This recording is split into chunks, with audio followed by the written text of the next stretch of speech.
പ്രവാസികളെ ബാധിക്കുന്ന banking, non banking രംഗത്തുള്ള നിരവധി പ്രശ്നങ്ങളുണ്ട്. അവർ അടയ്ക്കേണ്ട ആദായ നികുതി, ലഭിക്കേണ്ട നികുതി ഇളവുകൾ, സാമ്പത്തിക വിനിമയ രംഗങ്ങളിൽ പ്രവാസികൾക്കുള്ള സംശയങ്ങൾ, ഇവയൊക്കെ ദൂരീകരിക്കുവാനായി പ്രശസ്ത ധനകാര്യ വിദഗ്ധൻ ബിജോയ് എം പൗലോസ് പ്രവാസ ലോകത്തോടൊപ്പം ചേരുന്നു. ബിജോയ്, കഴിഞ്ഞ കുറേ ആഴ്ചകളായിട്ട് പ്രവാസികളുമായി ബന്ധപ്പെട്ട സാമ്പത്തിക വിഷയങ്ങളിൽ നമ്മൾ ചർച്ച നടത്തുകയാണ്. ഈ പുറത്ത് കേൾക്കുന്ന ഒരു കാര്യമുണ്ട്, ഈ പ്രവാസികൾ തദ്ദേശീയരെക്കാൾ കൂടുതൽ നികുതി അടക്കുന്നുണ്ടോ? ഈ ഉദാഹരണത്തിന് വീട്ടുവാടക കിട്ടുന്നതിന് 30% കൂടുതൽ ടാക്സബിളാണ്, അങ്ങനെയൊക്കെ കേൾക്കുന്നതിൽ വല്ല വാസ്തവമുണ്ടോ?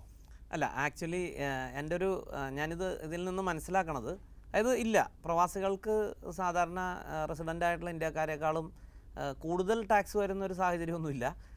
പക്ഷേ എനിക്ക് തോന്നണത് TDS ആയിരിക്കും ഇപ്പോൾ ഈ ചോദിച്ചതിൻ്റെ, അതായത് നമ്മൾ വീട്ടുവാടക കിട്ടുന്നതിൽ നിന്ന് 30% TDS ഒരു പക്ഷേ കട്ട് ചെയ്യുന്നുണ്ടാവും. ഈ വാടകയ്ക്ക് താമസിക്കുന്ന ആൾ വാടക കൊടുക്കുമ്പോൾ അതിൻ്റെ അകത്ത് നിന്ന് TDS 30% കട്ട് ചെയ്തിട്ടായിരിക്കും കൊടുക്കുന്നത്. രണ്ടാമത് ചിലപ്പോൾ ഇൻട്രസ്റ്റ് ഇൻകത്തിൽ 30% ബാങ്ക് TDS കട്ട് ചെയ്തിട്ടായിരിക്കും. അതുപോലെ ഇപ്പോൾ മ്യൂച്വൽ ഫണ്ട് റിഡംഷൻ, ഡിവിഡൻസ്, ഇതിനേക്കാളെല്ലാം കൂടുതലായിട്ട് വരണമെന്ന് പറഞ്ഞു കഴിഞ്ഞാൽ സ്ഥലക്കച്ചവടം. നമ്മൾ പ്രവാസി അദ്ദേഹത്തിന് ഇവിടെയുള്ളൊരു ലാൻഡ് വിൽക്കുമ്പോഴത്തേക്കും വാങ്ങുന്ന ആൾ അതിലാണ് പ്രകടമായ വ്യത്യാസം വരണത്. ഈ പറഞ്ഞ കാര്യങ്ങളിലെല്ലാം ലോക്കലായിട്ടുള്ള ആളുകൾക്ക്, ഇപ്പോൾ റെസിഡൻറ്റ് ഇന്ത്യൻ ആയിട്ടുള്ള ഒരാൾക്ക് ഇൻട്രസ്റ്റിൽ നിന്ന് 10% TDS കട്ട് ചെയ്യുന്നത്. റെൻറ്റിൽ നിന്ന് സാധാരണഗതിയിൽ TDS വളരെ വലിയൊരു പരിധിക്ക് അപ്പുറത്താണ് TDS കട്ട് ചെയ്യുന്നത്. ചെറിയ എമൗണ്ടിനൊന്നും TDS ഇല്ല. 6 ലക്ഷം രൂപ വരെയുള്ള വാടകയ്ക്ക് TDS ഇല്ല. അപ്പോൾ അങ്ങനെ നോക്കുമ്പോഴത്തേക്കും ഈ റെസിഡൻ്റ് ആയിട്ടുള്ള ഒരാൾക്ക് TDS കട്ട് ചെയ്യാത്ത സ്ഥാനത്ത് പ്രവാസിക്ക് 30% TDS കട്ട് ചെയ്യുന്നു. അതുപോലെ ലാൻഡ് കച്ചവടം നടക്കുമ്പോഴത്തേക്കും ഒരു ഇന്ത്യൻ സെല്ലറാണ് വിൽക്കുന്നതെന്നുണ്ടെങ്കിൽ 50 ലക്ഷം അതിന് മുകളിലുള്ള ഒരു വസ്തുവിന് 1% TDS ആണ് ബയർ കട്ട് ചെയ്യുള്ളൂ. പക്ഷേ റെസിഡൻ്റ് ആകുമ്പോഴത്തേക്കും അത് 20%. ഇപ്പോൾ പുതിയ ബജറ്റിൽ വന്നതനുസരിച്ച് 12% TDS കട്ട് ചെയ്തിട്ടാണ് ഈ ലാൻഡിൻ്റെ കൺസിഡറേഷൻ അയാൾക്ക് കിട്ടുന്നത്. ഇതായിരിക്കും ഈ TDSനെയാണ് ആളുകൾ ടാക്സ് തെറ്റിദ്ധരിച്ചേക്കണത്. അതിൻ്റെ ഒരു റീസൺ എന്താണെന്ന് വെച്ചാൽ, ആളുകൾ റിട്ടേൺ ഫയൽ ചെയ്യാതെ ഈ കാശ് പോവുകയാണ് കയ്യിൽ നിന്ന്. നമ്മൾ നേരത്തെ ഒരു എപ്പിസോഡിൽ നമ്മൾ ഡിസ്കസ് ചെയ്തിട്ടുണ്ട്, പ്രവാസികൾക്ക് റിട്ടേൺ ഫയൽ ചെയ്യാൻ ബാധ്യത ഇല്ലെങ്കിൽ പോലും റിട്ടേൺ ഫയൽ ചെയ്യണമെന്ന് പറയാനൊരു കാരണം ഇതാണ്.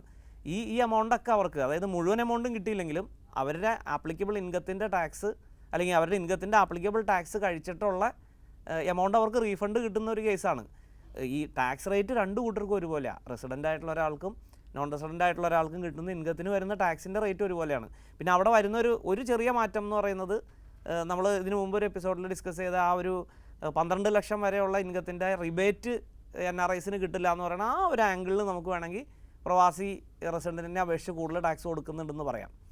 അല്ലാതെ ഇപ്പോൾ ഈ പറഞ്ഞ റെൻറ്റിൽ നിന്നുള്ള TDS, ഇൻട്രസ്റ്റിൽ നിന്നുള്ള TDS, മറ്റേത് വരുമാനത്തിൽ നിന്നുള്ള TDSും അത് അവർ റിട്ടേൺ ഫയൽ ചെയ്ത് കഴിഞ്ഞാൽ അവരുടെ ആപ്ലിക്കബിൾ ടാക്സ് കഴിച്ചിട്ടുള്ള എമൗണ്ട് അവർക്ക് റീഫണ്ട് കിട്ടും. അപ്പോൾ ഓട്ടോമാറ്റിക്കലി രണ്ട് കൂട്ടരും തമ്മിൽ വ്യത്യാസമില്ലാതെയായി. അപ്പോൾ റിട്ടേൺ ഫയൽ ചെയ്താലേ ഈ റെസിഡൻറ്റ് നോൺ റെസിഡൻറ്റ് തമ്മിൽ വ്യത്യാസമില്ലാതെ ആവുള്ളൂ. ഇല്ലെങ്കിൽ അവർ പറയുന്ന ഒരു കാര്യം ശരിയാണ്, ഈ ഇന്ത്യയിലുള്ളവർ ചെറിയൊരു ടാക്സ് കൊടുക്കുമ്പോൾ വലിയൊരു ടാക്സ് പ്രവാസികൾ കൊടുക്കുന്നു എന്ന് പറയുന്നത് TDSനെയാണ്. ഈ റെസിഡൻ്റ് ആയിട്ടുള്ള ആൾക്കാർ ഇന്ത്യയിൽ തന്നെ ഉള്ളത് കൊണ്ടാണ് ഗവൺമെൻറ് അത് ചെറിയ എമൗണ്ട്, അതായത് ഈ ട്രാൻസാക്ഷൻ ഗവൺമെൻറ്റിന് അറിഞ്ഞാൽ മതി. TDS വെച്ചേക്കുന്നത് അതിനാണ്. പ്രവാസികളെ സംബന്ധിച്ച് TDS വെച്ചതുകൊണ്ട് മാത്രം കാര്യമില്ല, ഗവൺമെൻറ് അറിഞ്ഞതുകൊണ്ട് മാത്രം കാര്യമില്ല. ഇദ്ദേഹം തിരിച്ച് ഇന്ത്യയിലേക്ക് വന്നില്ലെങ്കിൽ ആ കാശ് ഗവൺമെൻറ്റിന് കിട്ടണ്ടേ.